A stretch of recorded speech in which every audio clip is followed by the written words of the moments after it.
Hi there. I'm John, Creative Director here at this Humid House. Thank you for tuning in to Appropriating Nature Part 2, Home Edition, created in partnership with Design Singapore and the National Design Center. As a botanical design studio, we have the privilege of working with the most amazing flowers, foliage, plants, and produce every single day. This has been a source of great joy for us and the reason why we do what we do. Now, every member of my team enjoys an emotional connection with nature that continues to deepen as we discover new things to be thrilled and delighted by. Delight comes to us in many forms. For me, the discovery of an orchid I've never seen before, or it could be the color of the veins of a leaf, the texture of bark, or many a time simply witnessing the savage beauty of nature's wildness. We've created this series to encourage you along in developing your relationship with the natural world, so you know for yourself how truly special nature is. And hopefully, what is special to you is also worth protecting. In this series, my colleagues and I will demonstrate and share some of the ways in which we bring nature into ours and our clients' homes and spaces. One of the things that thrills us the most is when we get DMs of creations you have made inspired by our work. We couldn't be happier to know that what we do has an effect beyond ourselves. We feel seen. We hope you will be inspired to make something at home and look forward to seeing your creations in our giveaway. You will find full details on how to participate in the following video captions. At Home Edition. What is wrong with us? In this segment, I'm going to be working with foliage. I'm intentionally keeping this simple, just one type of foliage for each arrangement. And the point of paring it down is to keep the focus on the beauty of the material in and of itself. Today, I'm going to be working with some bamboo, and this was cut for us by our contractors. You're going to find bamboo everywhere in Singapore, and if you're lucky, a neighbor might have to trim their bamboo down, or you might find it at the side of a road. Okay, so this is some pretty ginormous stems of bamboo. And what you're gonna need is shears, a good pair of shears, and a saw. So I'm gonna have to cut this down. Okay, this is every day at work. So I've weighted down this vessel with some concrete blocks. When the bamboo gets really high, you do need that stability.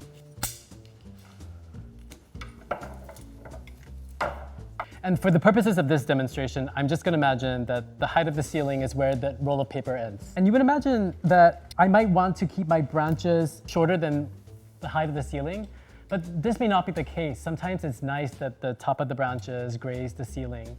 And what this does, it emphasizes the length of the branches and that the arrangement cannot actually be contained within the space. This gives it drama.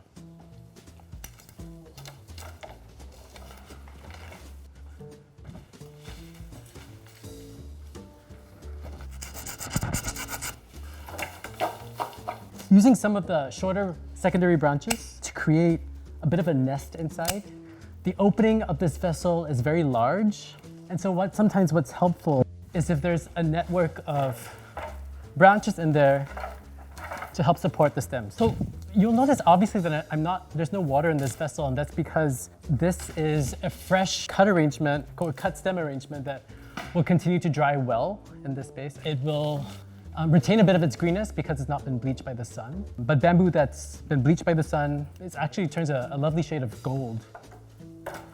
As I'm composing, sometimes because the bamboo is fairly thin, I'm actually doubling up the stem to give it more visual impact.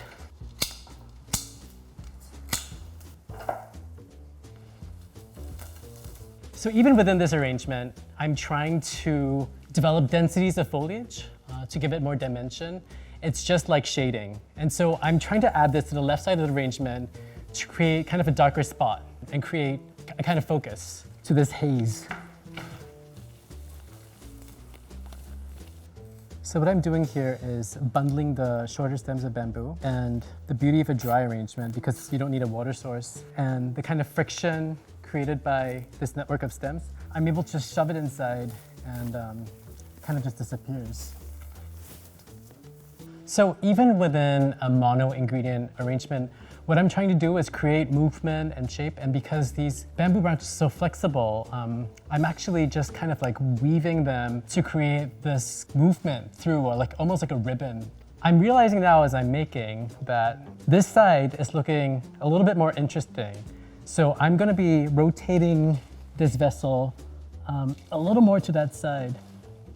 And I think I think that is possibly a better orientation for it. So I'm trimming the strands near the base so that the vessel becomes more prominent. So people always think of arranging as an additive process, but it's actually quite non-linear. It's additive and subtractive. I'm not liking how the stem is looking here. I'm gonna trim that down a little further so the cut stem is not so visible. And after that full body workout, I deserve a break. We have this beautiful barnacle vessel here, and it's got these jug handles. It recalls a more classical type of shape. And we're just gonna use one palm leaf for this. And the idea is that it acts as a counterpoint to the chaotic lines of all this bamboo here. The geometry of each palm leaf is just so spectacular. This is actually a baby Bismarck leaf, and it's got this silverish green quality to it. And it's actually a coating of glaucus, which gives it that silvery appearance. Sometimes all you need is just to show it off singularly. People tend to think of foliage as just leaves. Well, these are leaves as well, just in a shape and form that is a little bit more in common. I'm gonna arrange it completely erect, just as is, because I think it showcases its individual quality the best way. Sansevieria last a long time cut out of water, but what you might realize is that they tend to root after a while. So this arrangement might actually last more than a couple months. It might actually grow into it eventually.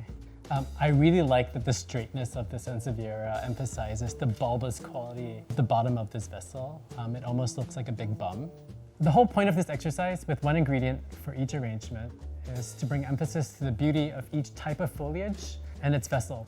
The vessel honors the material and the material honors the vessel. Simple is not always simplistic or easy, as you can see. Thank you for joining me today.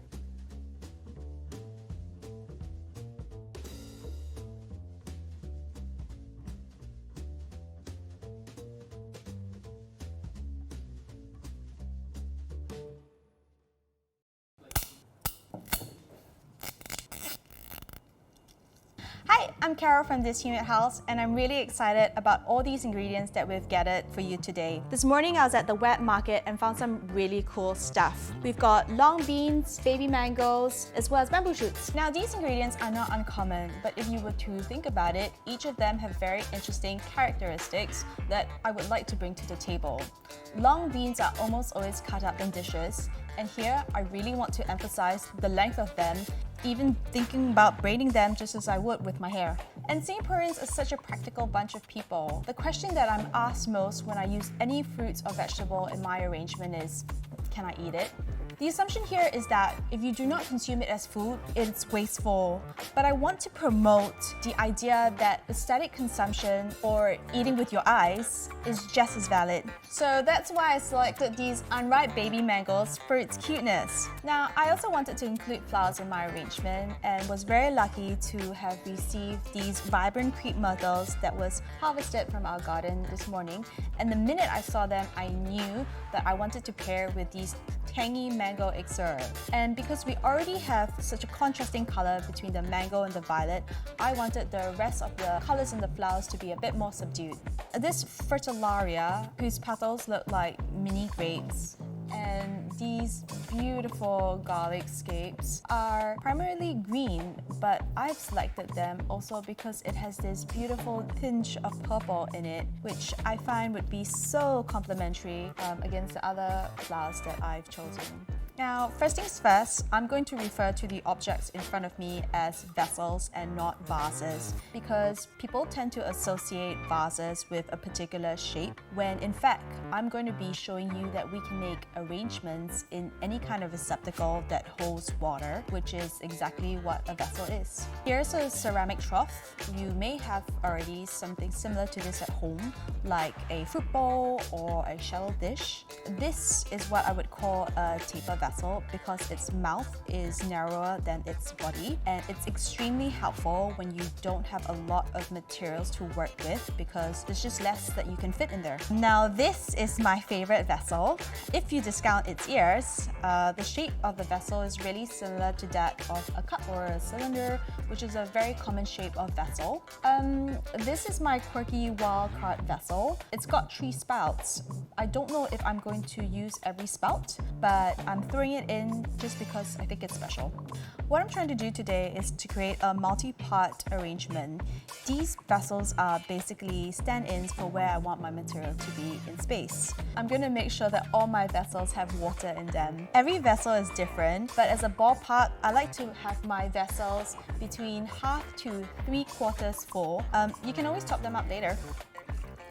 So I'm going to start with crepe myrtle because this is my feature ingredient, and I'm going to use this to flesh out the overall shape of my arrangement. In this trough, there are 2 metal pin frogs or kanzans, which will help hold the branches in place. If you're looking to buy one of these, I encourage you to buy the heavier ones, which are better for branches. We also apply floral putty to the base of these kanzans so that they don't slip around. All of these are available at your floral wholesalers. So I want to go big with the crepe myrtle, but I don't want it to look too heavy as well, so I'm just being mindful with that as I'm making. Crepe myrtle stems are pretty thick, and so I find that splitting the ends of the stems makes it easier to penetrate the kanzan.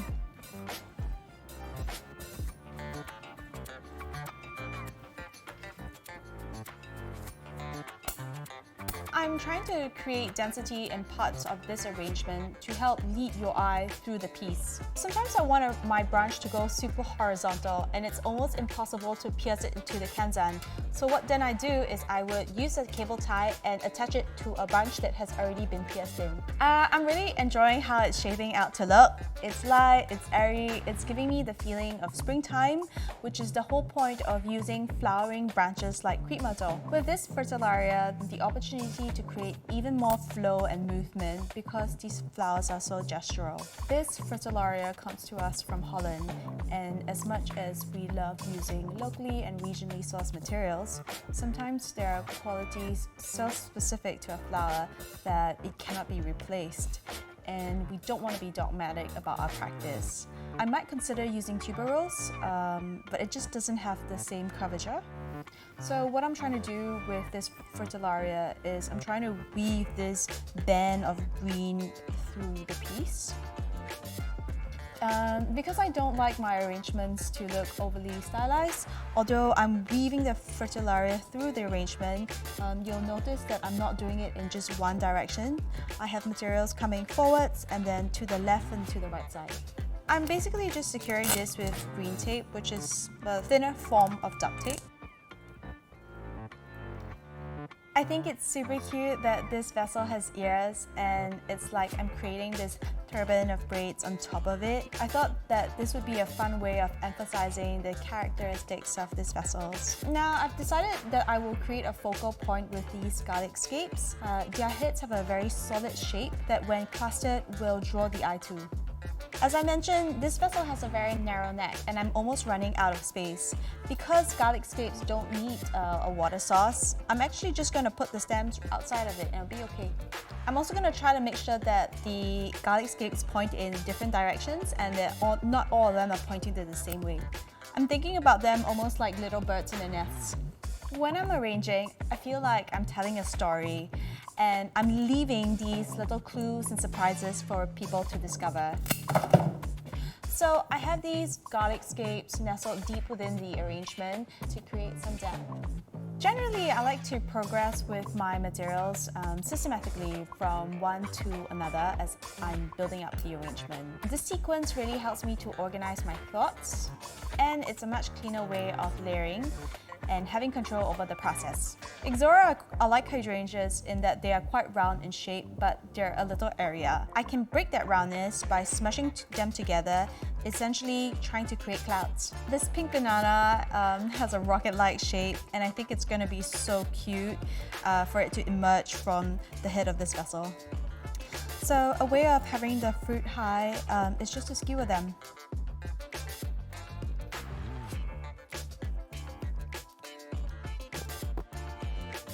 And now for the final flourish.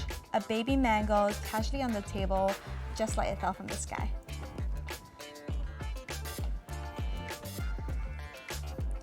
And I think I'm done.